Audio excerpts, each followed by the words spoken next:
ये brigade parade ground का ऐतिहासिक मैदान और बांग्ला मानुष का ये ऐतिहासिक जनसैलाब जहां जहां मेरी नजर पहुंच रही है, लोग ही लोग नजर आ रहे हैं। ये अद्भुत दृश्य है।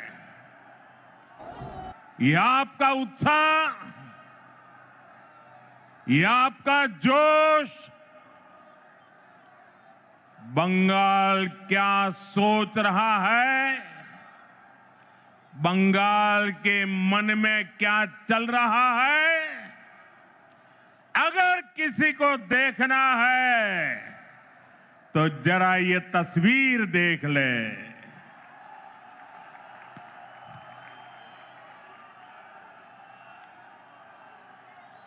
ब्रिगेड परेड ग्राउंड का इतिहास साक्षी है, जब जब बंगाल देश को दिशा देता है, ये ब्रिगेड मैदान बंगाल की आवाज बनता है। इस मैदान से अंग्रेजी हुकूमत के खिलाफ उठी आवाज, और वो आवाज हिंदुस्तान में एक क्रांति बन गई थी। और उसका नतीजा क्या हुआ? अंग्रेजों के अत्याचार और लूट का खात्मा हुआ।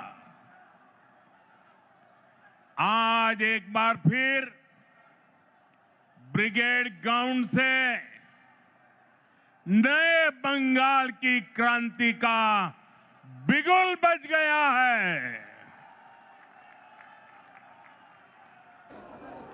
बंगाल में बदलाव अब दीवारों पर भी लुक चुका है और बंगाल के लोगों के दिलों में भी छप चुका है। अब बंगाल से निर्मम सरकार का अंत होकर रहेगा। अब बंगाल से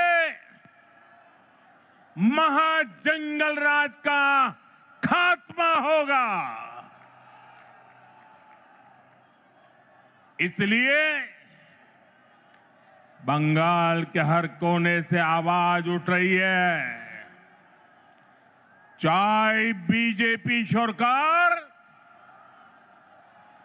चाहे बीजेपी सरकार। आपकी बात। साथियों, कल टीएमसी ने इस रैली में आने वाले आप सभी लोगों को चोर कहकर गाली दी है। असली चोर कौन है, ये बंगाल की प्रबुद्ध जनता जानती है। अपनी कुर्सी जाते हुए देखकर यहां की निर्मम सरकार बौखला गई है। साथियों, आज भी इस विशाल सभा को रोकने के लिए निर्मम सरकार ने सारे हथियार निकाल लिए। आप लोगों को आने से रोकने के लिए ब्रिज बंद करवा दिए, गाड़ियां रुकवा दी, ट्रैफिक जैम करवाया, भाजपा के झंडे उखड़वा दिए, पोस्टर फड़वा दिए। लेकिन निर्मम सरकार, साफ साफ देख लो, आज के जनसैलाब को रोक नहीं पाई हो। बंगाल में महाजंगल राज लाने वालों का काउंटडाउन शुरू हो चुका है। वो दिन दूर नहीं जब बंगाल में फिर से कानून का राज होगा। जो कानून तोड़ेगा, जो अत्याचार करेगा, टीएमसी के किसी अत्याचारी को छोड़ा नहीं जाएगा। चुन चुन के हिसाब लिया जाएगा।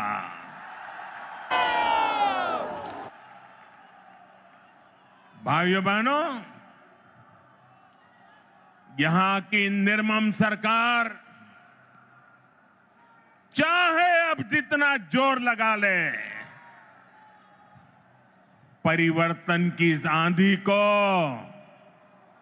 अब निर्मम सरकार रोक नहीं पाएगी। भाजपा के साथ, एनडीए के साथ महिषासुर मर्दिनी का आशीर्वाद है। श्री रामकृष्ण परमहंस, स्वामी विवेकानंद, नेताजी सुभाष चंद्र बोस, ऋषि बंकिम चंद्र, गुरुदेव रविंद्रनाथ टैगोर, ईश्वर चंद विद्यासागर, बागा जतीन और खुदीराम बोस, डॉक्टर श्यामा प्रसाद मुखर्जी, लोकमाता रानी रोशमनी, ऐसी सभी महान विभूतियों ने जिस बंगाल की परिकल्पना की थी, भारतीय जनता पार्टी की सरकार उस बंगाल का निर्माण करेगी, नवनिर्माण करेगी। साथियों, बंगाल का विकास नेक नियत से होगा, सही नीतियों से होगा। बंगाल में अभी हमारी सरकार नहीं है, लेकिन फिर भी केंद्र सरकार के जरिए बीजेपी दिन रात बंगाल के विकास में लगी हुई है। आज भी अभी मैंने 18,000 करोड़ रुपए 18,000 करोड़ रुपए से अधिक की परियोजनाओं का उद्घाटन और शिलान्यास किया है। अभी 18,000 करोड़ कितना 18,000 करोड़ कितना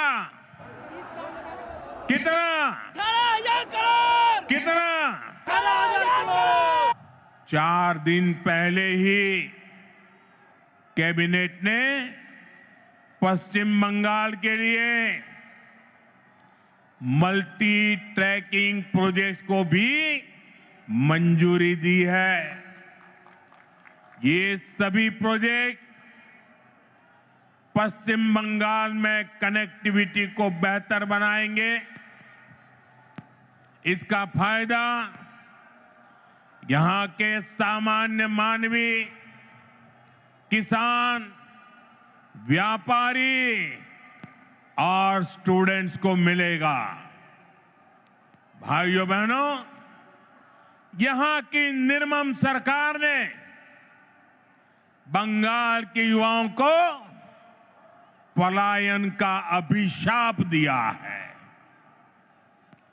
आप सब जानते हैं, बंगाल के युवा प्रतिभा और हुनर में सबसे आगे है। बंगाल के युवा मेहनत करने में सबसे आगे है।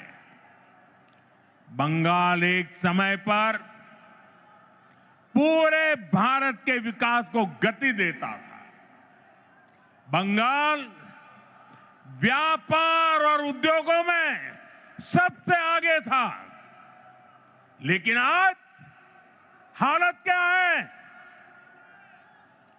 यहां का युवा ना डिग्री ले पा रहा है और ना ही उसे रोजगार मिल रहा है।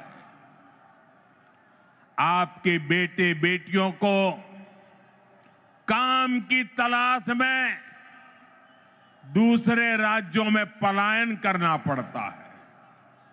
साथियों, पहले कांग्रेस, फिर कम्युनिस्ट और अब टीएमसी, ये लोग एक के बाद एक आते रहे, अपनी जेबें भरते रहे और बंगाल में विकास के काम ठप पड़े रहे। इंफ्रास्ट्रक्चर के मामले में हमारा बंगाल पीछे होता चला गया, उद्योग धंधे बंद होते चले गए। यहां टीएमसी सरकार में नौकरियां खुलेआम बेची जा रही है, भर्तियों में घोटाले हो रहे हैं। अब समय आ गया है, अब समय आ गया है, ये हालात बदले, बंगाल के युवाओं को बंगाल में काम मिले। ये नौजवान बंगाल के विकास का नेतृत्व करें, এই স্বপ্ন আপনার আর এই স্বপ্ন পূরণ করা মোদির গ্যারান্টি, মোদির গ্যারান্টি।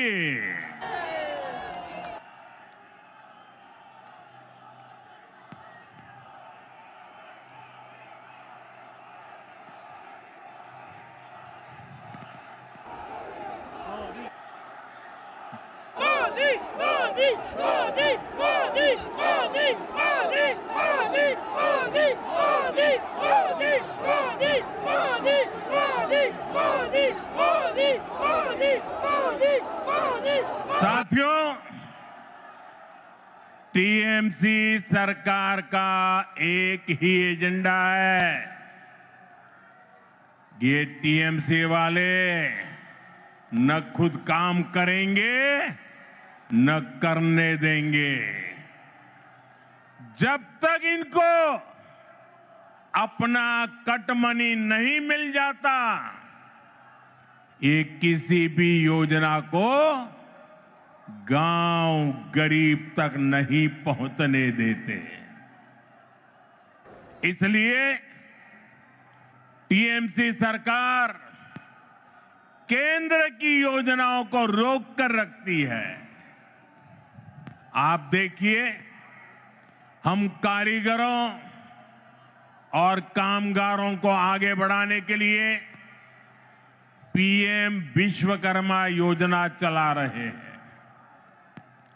हमारे कुम्हार, लोहार, बढ़ई, ऐसे हुनरमंद लोगों को इसका लाभ मिल रहा है, लेकिन निर्मम सरकार ने बंगाल में योजना पर ब्रेक लगा रखी है। मुझे बताइए भाइयों, मेरे इन विश्वकर्मा भाइयों को भारत सरकार के पैसे पहुंचने चाहिए कि नहीं पहुंचने चाहिए? पहुंचने चाहिए।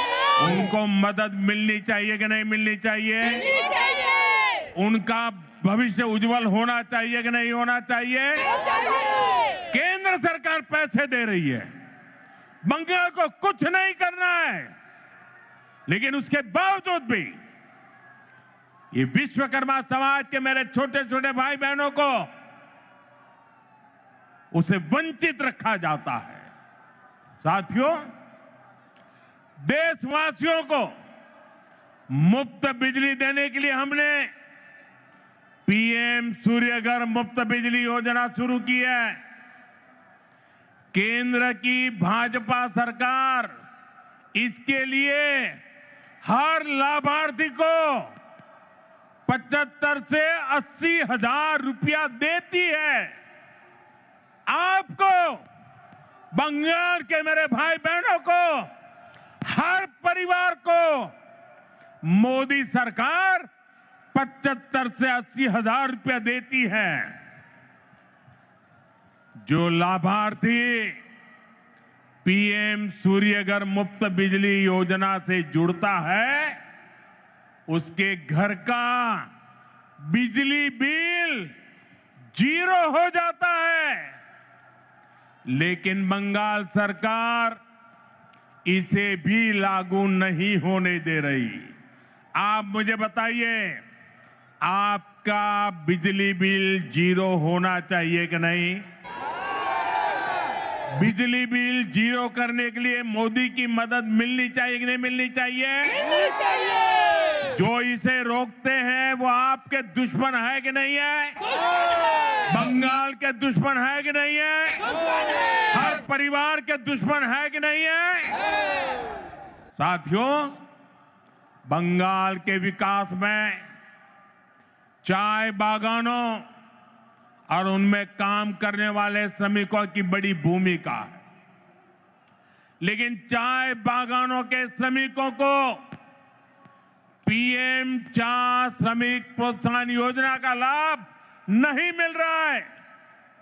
मुझे बताइए, चाय बागान के मेरे श्रमिकों को ये लाभ मिलना चाहिए कि नहीं मिलना चाहिए? मिलना चाहिए। उनको मदद मिलनी चाहिए कि नहीं मिलनी चाहिए? मिलनी चाहिए।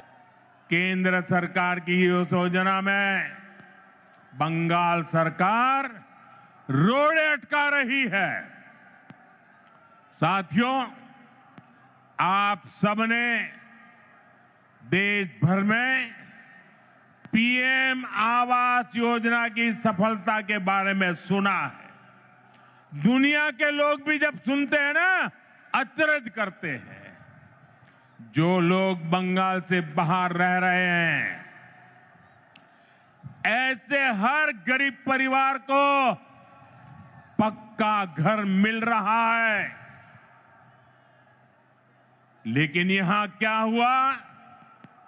योजना का नाम बदल दिया गया, लाभार्थियों की सूची में गड़बड़ की और जिन गरीबों को घर मिलना चाहिए था, वे आज भी इंतजार कर रहे हैं। ईमानदारी से, ट्रांसपेरेंसी से बंगाल के गरीबों को पक्का घर मिलना चाहिए कि नहीं मिलना चाहिए? मिलना चाहिए। ये टीएमसी सरकार मिलने देगी क्या? नहीं। ये निर्मम सरकार मिलने देगी क्या? कुछ नहीं। ये सरकार जानी चाहिए कि नहीं जानी चाहिए? मिलना चाहिए। गरीबों को घर मिलना चाहिए कि नहीं मिलना चाहिए? मिलना चाहिए। साथियों, इतना ही नहीं, यही हाल जल जीवन मिशन का भी है।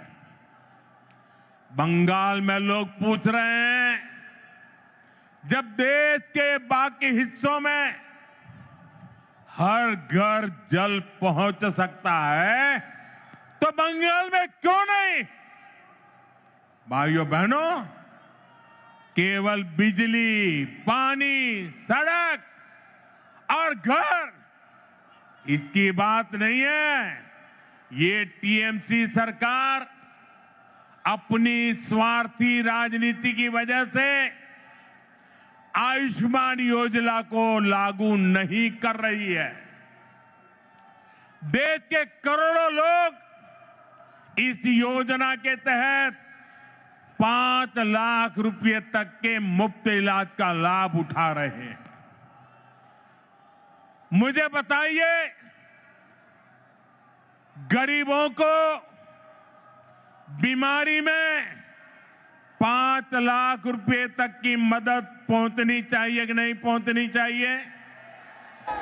मोदी दे रहा है, मिलनी चाहिए कि नहीं मिलनी चाहिए? ये टीएमसी सरकार बीमार लोगों की भी दुश्मन है कि नहीं है? अत्याचारी है कि नहीं है? लेकिन बंगाल के गरीब परिवारों को 5 लाख रुपया वाली आयुष्मान योजना से भी, उस अधिकार से भी वंचित रखा गया है। साथियों, आज बंगाल के किसान की हालत भी किसी से छिपी नहीं है। मुझे बताया गया है कि 2-3 दिन पहले ही चंद्रकोना में हमारे एक आलू किसान ने खुदकुशी कर ली है, आत्महत्या कर ली है। पश्चिमी मिदनापुर से हुगली और बर्धमान तक किसानों से झूठे वायदे और सरकारी खरीद में घोटाला ही ये टीएमसी सरकार की पहचान बन गया है। टीएमसी के कट, कमीशन और करप्शन के कारण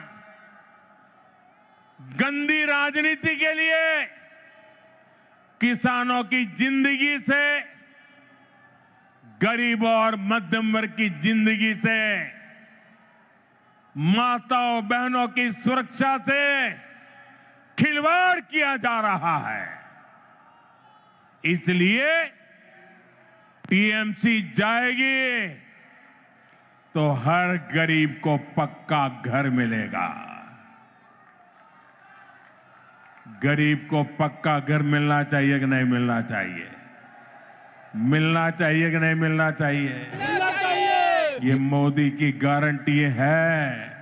हर गरीब परिवार को बता देना, जैसे ही टीएमसी की सरकार जाएगी, गरीबों का पक्का घर बनना शुरू हो जाएगा। टीएमसी जाएगी तो हर घर साफ जल पहुंचेगा। टीएमसी जाएगी तो हर गरीब को मुफ्त इलाज मिलेगा। टीएमसी जाएगी तो कारीगरों को नए अवसर मिलेंगे। टीएमसी जाएगी तभी बंगाल में सुशासन आएगा। साथियों, हमारे बंगाल ने आजादी के बाद विभाजन सहा, विभाजन की आग देखी, मजहबी दंगे देखे, बाद के दशकों में अस्थिरता देखी, घुसपैठ का दौर देखा, रक्तपात सहा। इस सब की सबसे बड़ी भुक्तभोगी अगर कोई थी तो बंगाल की माताएं, बहनें, बेटियां, बंगाल की महिलाएं थी। लेप की सरकार में अपहरण, हत्या, बलात्कार का वो दौर कोई नहीं भूल सकता। इसलिए बंगाल के आप लोग लेप को हटाकर बड़ी आशा के साथ टीएमसी को लेकर आए। आपने टीएमसी पर भरोसा किया, लेकिन टीएमसी ने लेप के गुंडों और माफियाओं को ही अपनी पार्टी में भर्ती कर लिया। आज बंगाल में अपराधियों को खुली छूट है। आए दिन बहन बेटियों के खिलाफ दिल दहलाने वाले अपराध होते हैं। बंगाल का कोई इलाका ऐसी घटनाओं से अछूता नहीं है। आप याद करिए, कॉलेज परिसर में दुष्कर्म की घटना, नाबालिग बेटियों से दुष्कर्म के मामले, टीएमसी कार्यालय में महिला से बलात्कार, 7-8 साल की बच्चियों से बलात्कार के खौफनाक कुकृत्य, कहीं आदिवासी बेटी के साथ दुष्कर्म, ऐसे ज्यादातर मामलों में अपराधी कोई न कोई टीएमसी का नेता होता है या टीएमसी से जुड़ा होता है। साथियों, यहां निर्मम सरकार खुलेआम बलात्कारियों को संरक्षण देती है, अपराधियों को बचाने की पूरी कोशिश की जाती है।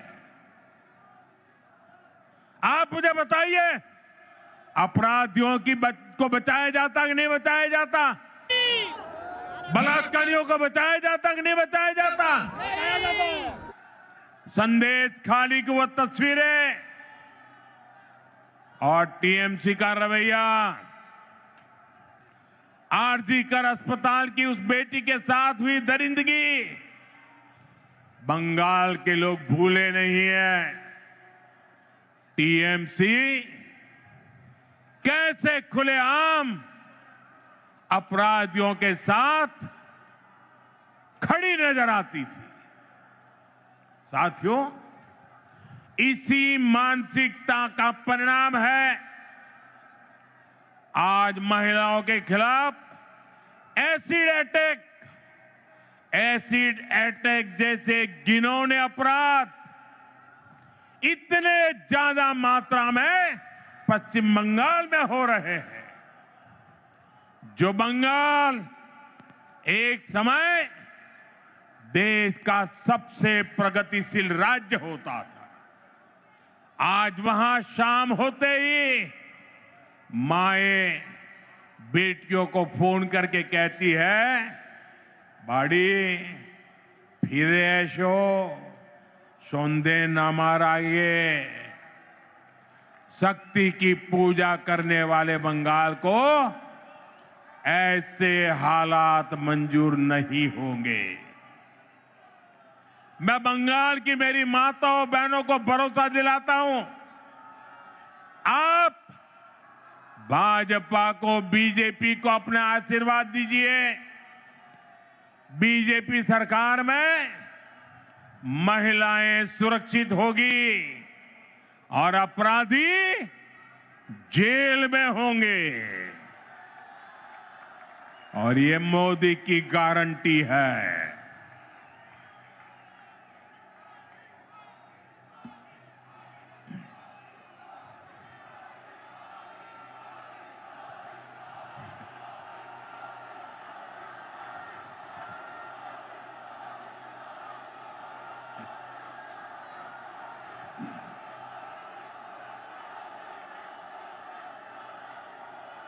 साथियों, टीएमसी सरकार गुंडों और अपराधियों की बैसाखी पर चलती है। रंगबाजी और कटमनी ये टीएमसी की कमाई का जरिया है। ये लोग जानते हैं, जिस दिन बंगाल के लोग खुलकर सामने आ गए, टीएमसी की विदाई पक्की है। और मैं ये दृश्य देख करके कह सकता हूं, अब टीएमसी को बचाने वाला कोई नहीं बचा है।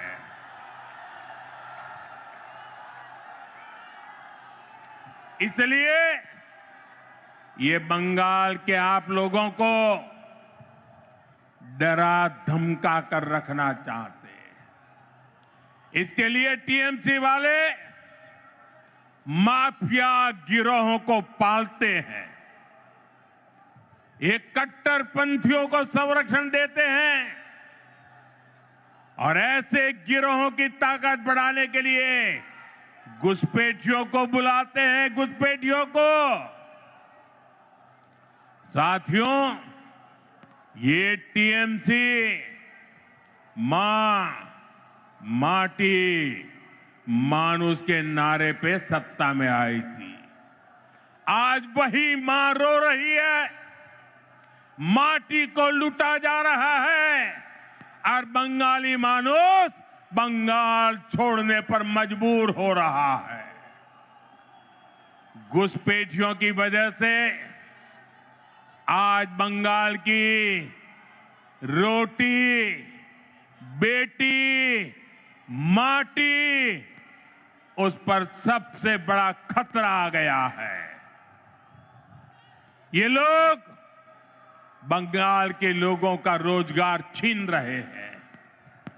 हमारी बहन बेटियों की सुरक्षा खतरे में पड़ गई है और बंगाल के लोगों की जमीनों पर, बंगाल की माटी पर इन घुसपैठियों का कब्जा दिलवाया जा रहा है। इसका परिणाम आज सबके सामने है। बीते दशकों में बंगाल के ज्यादातर इलाकों में डेमोग्राफी बदल गई है। बंगाली हिंदुओं को जानबूझकर अल्पसंख्यक बनाया जा रहा है। तुष्टीकरण का ऐसा खुला खेल, जब शरणार्थी हिंदुओं को नागरिकता देने की बात होती है तो पूरी टीएमसी उसका विरोध करती है।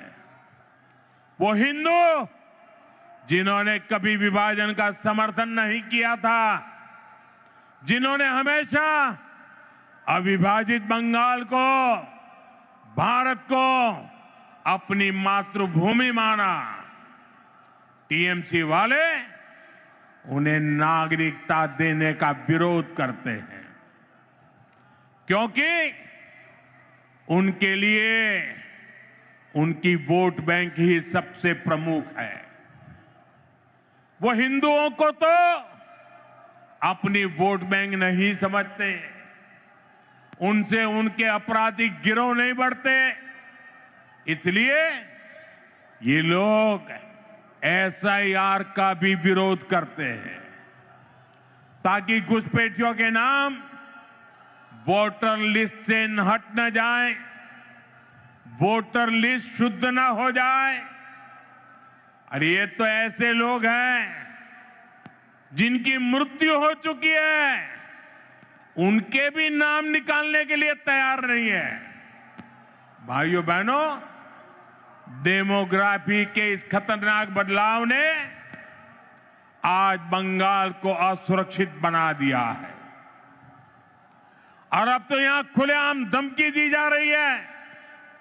कहा जा रहा है एक खास कम्युनिटी वाले मिलकर आप लोगों को खत्म कर देंगे। संविधान की कुर्सी पर बैठकर ऐसी धमकी, करोड़ों बंगाली लोगों को खत्म करने की बात आपके मुंह में शोभा नहीं देती है। मैं पूछना चाहता हूं, वो कौन लोग हैं जो टीएमसी सरकार के इशारों पर करोड़ों लोगों को खत्म कर देंगे? साथियों, धमकाने डराने की इस राजनीति को टीएमसी ने इसे अपना हथियार बना लिया। चुनाव में वोटरों को धमकी, सरकार की नीतियों के आलोचकों को धमकी, मीडिया को धमकी, विपक्ष को धमकी। ये बंगाल में खौफ का कैसा माहौल बनाकर रखना चाहते हैं, ये पूरे देश को जानना चाहिए। ये लोग कहते हैं तृणमूल को जिसका वोट नहीं, टीएमसी को जिसका वोट नहीं, तो वो बंगाली नहीं। तृणमूल को वोट नहीं तो सरकार योजना का उसे लाभ नहीं। तृणमूल को वोट नहीं तो घरों में बिजली पानी नहीं। टीएमसी सिंडिकेट के जरिए नहीं जाओगे तो कोई सप्लाई नहीं। लेकिन साथियों, मैं टीएमसी को याद दिलाना चाहता हूं, टीएमसी की गुंडागर्दी के दिन अब खत्म होने जा रहे हैं।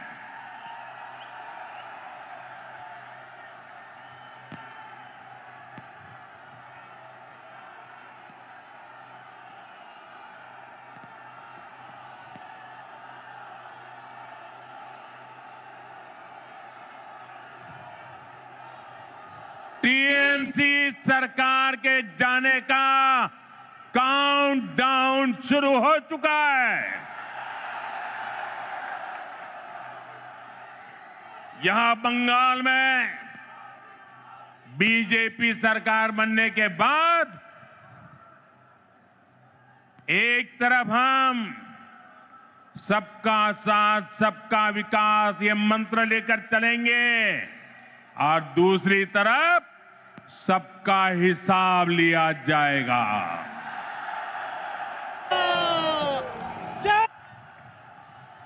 टीएमसी को वो गुंडों, ये टीएमसी के वो गुंडे जो आपको डराते हैं, बीजेपी सरकार में उनके डर भरे दिन शुरू होना तय है। बीजेपी सरकार में खौफ हर अपराधी को होगा, खौफ हर घुसपैठिए को होगा, खौफ तुष्टीकरण की राजनीति करने वालों को होगा, क्योंकि कानून अपना काम करेगा, कानून का राज आएगा। ऐसे लोगों को मुंह छिपाने की जगह नहीं मिलेगी। ऐसे अपराधियों को सिर्फ एक ही जगह होगी, एक ही जगह होगी, जेल, जेल, जेल। साथियों, बंगाल की निर्मम सरकार में आज सबसे ज्यादा प्रताड़ित यहां का दलित, आदिवासी और हमारे गरीब भाई बहन हैं। आदिवासी समाज के साथ कैसा अन्याय होता है ये किसी से छिपा नहीं है, लेकिन अब तो टीएमसी सरकार इन्होंने सभी सीमाएं लांघ दी है। आप देखिए, अभी कुछ दिन पहले हमारे देश की महामहिम राष्ट्रपति, आदिवासी समाज की बेटी आदरणीय द्रौपदी मुर्मू जी बंगाल आई थी। उन्हें संथाल आदिवासी परंपरा के पावन उत्सव में शामिल होना था, लेकिन अहंकार में डूबी इस निर्मम सरकार ने न केवल उस कार्यक्रम का बहिष्कार किया, बल्कि उसे पूरी तरह बदइंतजामी के हवाले कर दिया। क्योंकि एक आदिवासी बेटी इतने बड़े पद पर है, टीएमसी वालों को उनका सम्मान मंजूर नहीं हुआ। द्रौपदी मुर्मू जी जो हमेशा अपनी सरलता के लिए जानी जाती है, उन्हें खुद बड़े दुखी मन से खेद व्यक्त करना पड़ा। भारत के राष्ट्रपति को अपनी तकलीफ बतानी पड़ी। टीएमसी वालों को ये याद रखना पड़ेगा, उन्होंने केवल द्रौपदी मुर्मू जी का अपमान नहीं किया है, उन्होंने करोड़ों आदिवासियों का अपमान किया है, उन्होंने करोड़ों महिलाओं के सम्मान को ठेस पहुंचाई है, उन्होंने देश के सर्वोच्च पद की गरिमा को ठेस पहुंचाई है। इन्होंने भारत के संविधान का अपमान किया है। इन्होंने बाबा साहब आंबेडकर का अपमान किया है और इसका जवाब बंगाल के लोगों से टीएमसी को मिलने वाला है, निर्मम सरकार को मिलने वाला है। साथियों, टीएमसी सरकार ने बंगाल को पूरी तरह से अराजकता के हवाले कर दिया है। संवैधानिक व्यवस्थाओं पर आए हर दिन हमले करने के वो रास्ते खोजते रहते हैं, हमले करते रहते हैं। पिछले कुछ महीनों में आपने देखा है, जब भी चुनाव आयोग निष्पक्ष चुनाव सुनिश्चित करने के लिए कदम उठाता है, मतदाता सूची की शुद्धि की कोशिश करता है, तब टीएमसी उसके खिलाफ हमला करने लगती है। जो संस्था स्वतंत्र और निष्पक्ष चुनाव कराने के लिए जिम्मेदार है, उसी की विश्वसनीयता पर सवाल खड़े किए जाते हैं। ऐसा ही व्यवहार देश की सेना को लेकर दिखाई देता है। जब 2019 में भारतीय वायुसेना ने बालाकोट में आतंकवादी ठिकानों पर निर्णायक कार्रवाई की, तब टीएमसी ने देश की वायुसेना से कार्रवाई का सबूत मांगा। साथियों, यहां राज्य सरकार पुलिस को स्वतंत्र रूप से जांच करने नहीं देती। जब राष्ट्रीय एजेंसियां टीएमसी सरकार के भ्रष्टाचार या गंभीर अपराधों की जांच करना चाहती हैं, तो उन्हें भी रोकने की कोशिश होती है।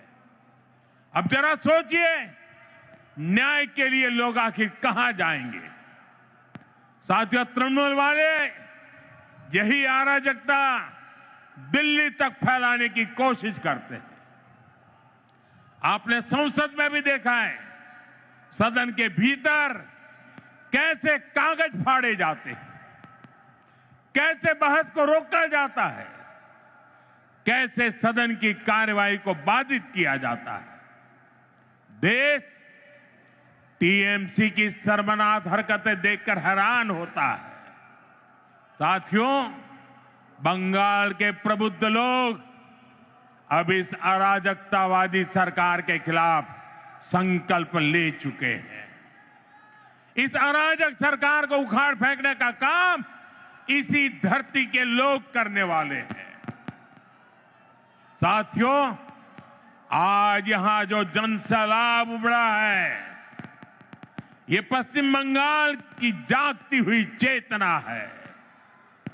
ये उस बदलाव की आहट है जिसका इंतजार वर्षों से किया जा रहा है।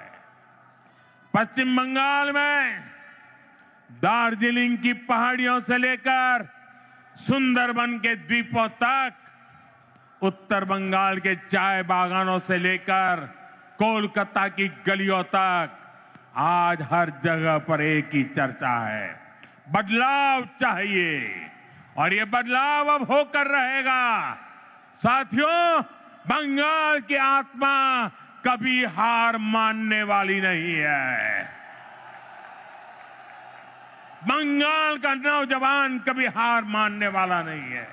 बंगाल की बेटियां कभी हार मानने वाली नहीं है। बंगाल का किसान कभी हार मानने वाला नहीं है।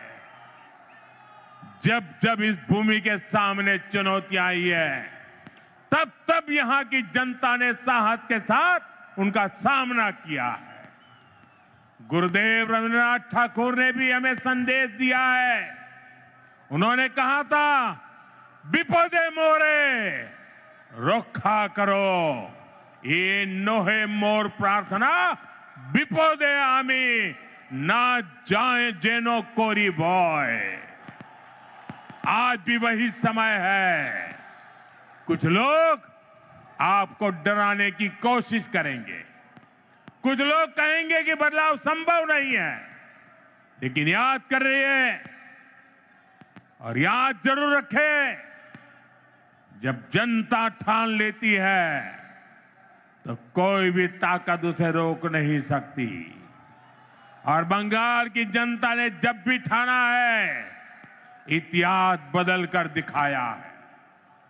आज मुझे इस ऐतिहासिक ब्रिगेड मैदान में वही आत्मविश्वास मेरी आंखों के सामने दिखाई दे रहा है।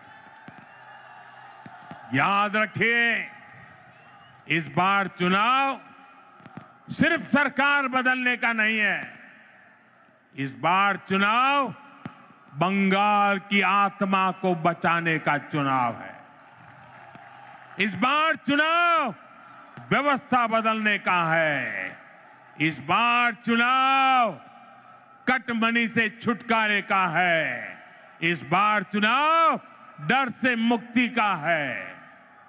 मैं आने वाले परिवर्तन के लिए मेरे बंगाल के भाइयों बहनों को बहुत बहुत शुभकामनाएं देता हूं। मेरे साथ बोलिए,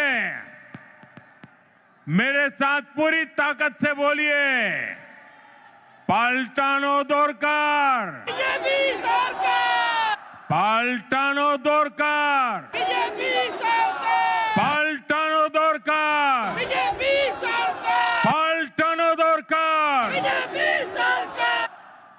पश्चिम बंगेर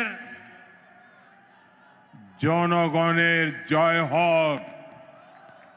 जय हिंद। भारत माता की, भारत माता की।